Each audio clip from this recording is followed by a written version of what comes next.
IPL 2026 বাংলাদেশে দেখানো হবে না। সরকারিভাবে বাংলাদেশ সরকার সিদ্ধান্ত নিয়েছে আইপিএল নিষিদ্ধ হলো বাংলাদেশে। কোনো টিভি চ্যানেল আইপিএল সম্প্রচার করবে না। কোনো রকম অনলাইনে আইপিএল বাংলাদেশে দেখা যাবে না।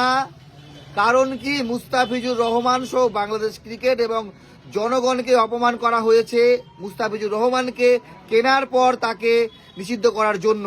দেখেন 2024-এও মুস্তাফিজুর রহমান বা বাংলাদেশের কোনো ক্রিকেটারকে আইপিএলে কেনা হয়নি, তবুও আইপিএল বাংলাদেশের জনগণ দেখেছে যে আমাদের কোনো প্লেয়ার হয়তো বা যোগ্য না, সেই জন্য নেয়নি। কিন্তু যোগ্যতা থাকার পরেও মুস্তাফিজুর রহমানকে 9 কোটি 20 লক্ষে নেওয়ার পরেও এইভাবে হঠাৎ করে কোনো রকম কিছু না জানিয়ে বাদ দেওয়াটা অপমানজনক মনে করছে বাংলাদেশ সরকার এবং বাংলাদেশ ক্রিকেট বোর্ড।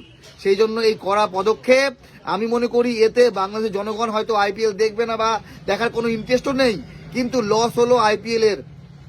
18 কোটি দর্শক হারালো আইপিএল এবার। বাকি আপনাদের মতামত জানাবেন। আইপিএল নিষিদ্ধ হয়ে গেল বাংলাদেশে।